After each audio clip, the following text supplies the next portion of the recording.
Good evening and welcome back to the public meeting for Council for June 3rd, 2020, and we are reconvening at 7:04 p.m. And at this time, I would like to call to order the public hearing of Council pertaining to bylaw number 20-04, which is being held today, June 3rd, 2020, at approximately 7 p.m., 7:04 p.m. at the Strathmore Civic Centre.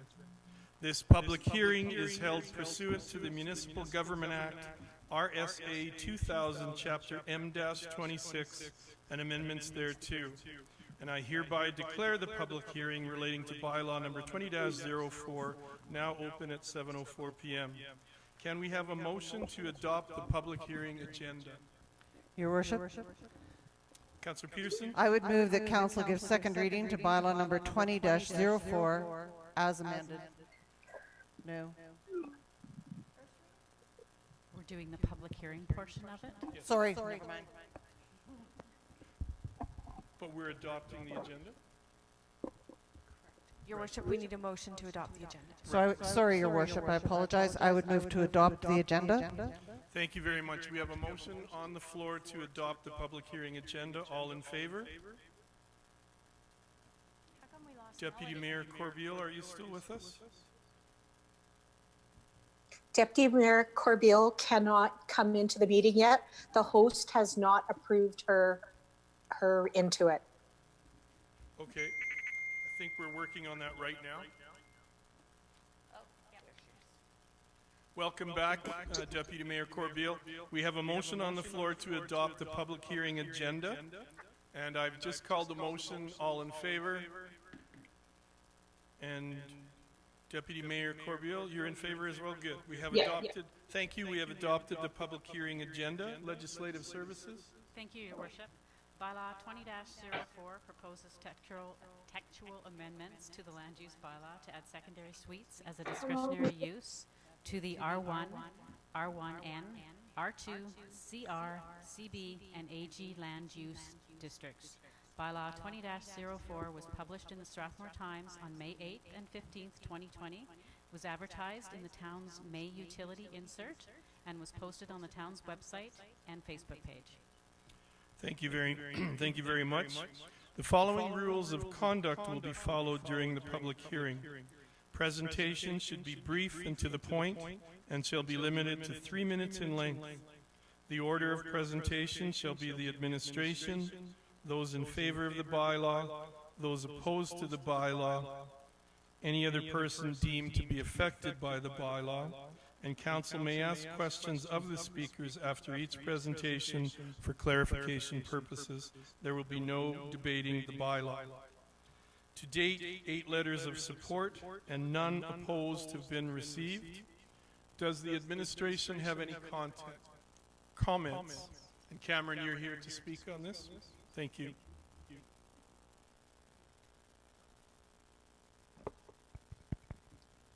Thank you, Mayor Fuel and members of Council. Staff are here this evening to present bylaw 20-04, which, as Legislative Services has said, adds secondary suites as a discretionary use to the R1, R1N, R1S, R2, CR, CB, and AG land use districts. So previous Council direction, Council has seen secondary suites a number of times now, most recently on February 19th when Council gave first reading to bylaw 20-04. At this meeting, Council also scheduled the public hearing for April 1st. However, due to COVID-19, that public hearing was postponed until this evening. So let's just quickly jump into the benefits of legalizing secondary suites for the land use bylaw here. We chose to break them down by homeowners, tenants, and the overall community. I won't waste time going over each of these. I'll just point to a few. So for the homeowners, we are strong believers that they offer income-boosting properties for homeowners. For tenants, the tenant knows that the suite that they're living in is legal and safe because it receives building permit approvals and inspections. And for the overall community, it allows Strathmore to continue to grow without causing more urban sprawl or any urban sprawl. We can maximize our existing infrastructure. Before we move on, I'd just like to direct council to the income boosting property component here. The Emergency Command Center in Strathmore recently posted a a survey for Strathmore residents to gauge feedback for how COVID-19 is affecting them so far. And this data is fresh off the press, which is why it's not in your package. In that survey, one of the questions basically asks residents if or how COVID-19 will be affecting their income and their financial security over the next 6 months and over the next 12 months. The survey received 460 responses so far, and of that 460 responses, about 40% believe that their financial security is going to plummet within the next 6 months. That number gets slightly better over a 12-month period. So just looping this back in with secondary suites, we really believe secondary suites are a good benefit to Strathmore, and it's a really useful solution, especially right now with COVID-19. Really quickly, staff held a public open house on March 10th, which we received 15 members of the public showing up.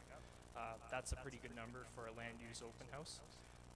One of the events we had at the open house was a board, which is in your package as attachment 5, I believe, where we basically had scenarios and we asked residents to place their feedback on the board just to show a visual of how residents are reacting to secondary suites. As council can see, there is overwhelming majority of the residents supporting secondary suites.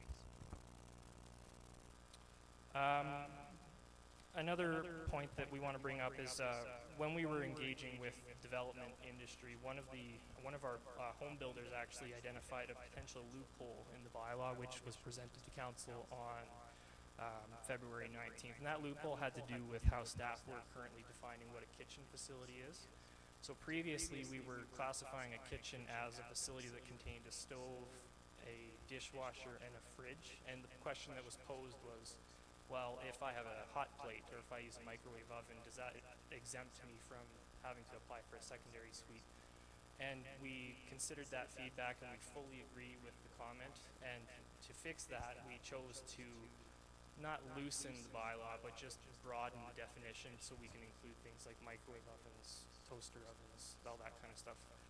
So the bylaw now reads, a kitchen or appliance is designed to be used for the cooking or preparation of food. It's important for me to note here that this is not a material change to the bylaw. It's just, it adds clarity to the existing definition, so it doesn't need to be reposted.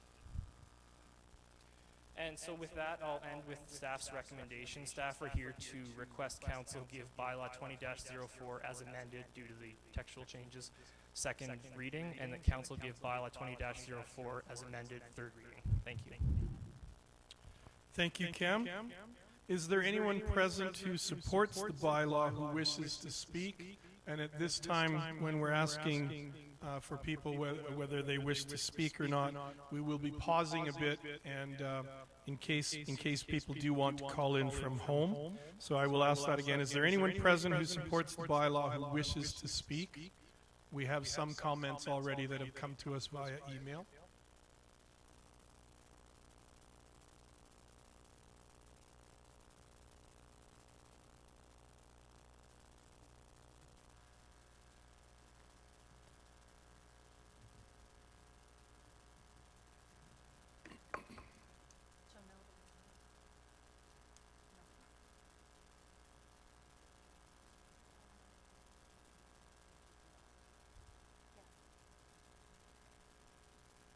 So if you are watching from home, there will be a couple of minutes of us not doing a great deal, because there could be people who are taking the information from the screen and who may be either wanting to speak in support of the bylaw, or they may also come in at the next section, which is opposing the bylaw.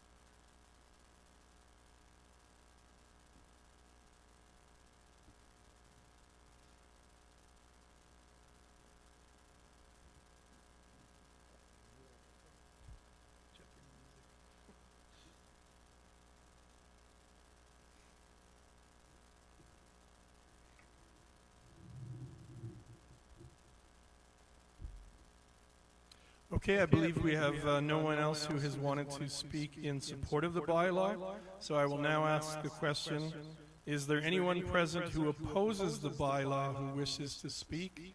And again, we will take a few moments while this is posted for you at home in case you wanted to call in or email against the bylaw.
And we have no one opposing the bylaw via phone or email. So at this time, I will ask the question, is there anyone present deemed to be affected by the bylaw who wishes to speak?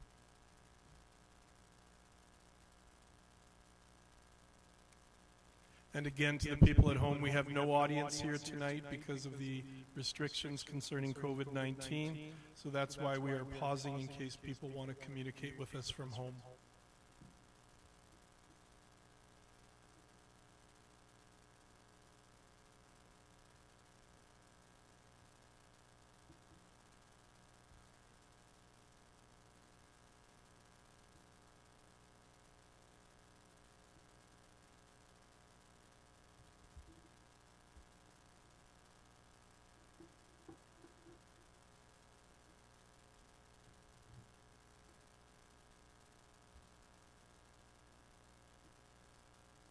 And at this time, we have no one calling in or communicating that they are affected by the bylaw and wish to speak.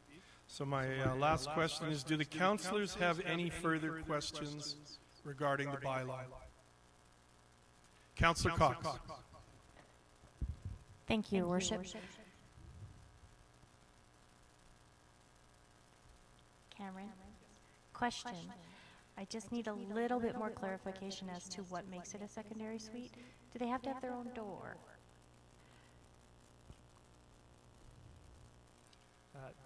Through the chair, that's a really good question. I'm actually going to refer to one of my slides here just to help with that answer.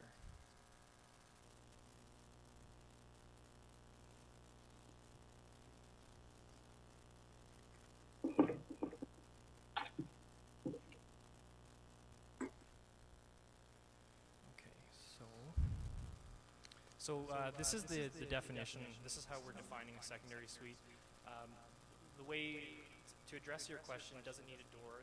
The component here that reads is self-contained. That's where we're saying it needs to have it needs to be a self-contained unit, which would mean a door.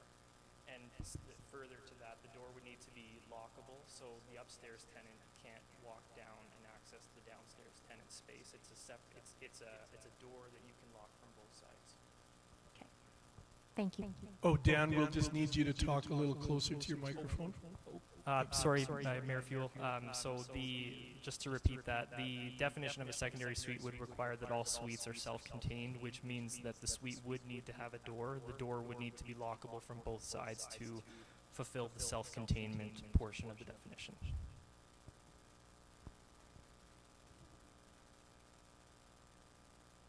Thank you. Any other questions from councillors?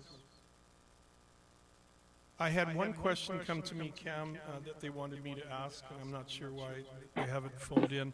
There was a question about the number of parking spots on the street. Would it be, if a suite was added, are you allowed 2.2 parking spots per unit? Through the chair, through the mayor, that's another good question. So what we're saying for parking is that the principal dwelling would need 2 spaces, and then the secondary suite component would need a 3rd space. So the entire site would require 3 total.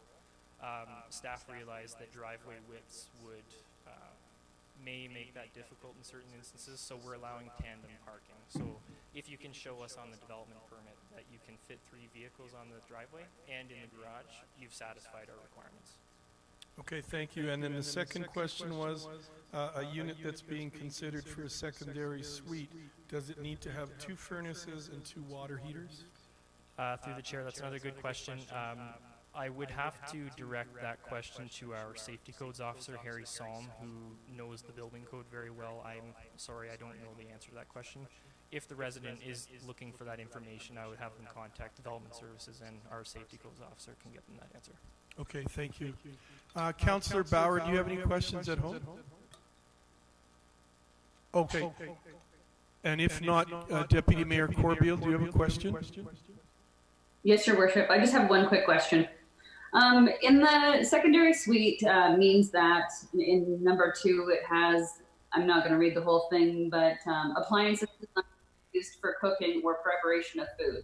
So would like a hot plate and a microwave count, or would they, is that satisfactory? So through the chair, that's a good question. The hot plate and the microwave oven would classify as a cooking appliance, and so we would then be like that unit would have to apply for a secondary suite if it fulfilled item 1, 2, 3, and 4. So yes. Okay, thank you. Thank you, Cam. Thank you, Deputy Mayor Corbeil. Coming back to you, Councillor Bauer, do you have a question or anything? No, Your Worship. Okay. Dan's shaking his head. Okay, thank you. So I hereby declare this public hearing for bylaw number 20-04 closed at 7:21 p.m. and will accept a motion to adjourn it.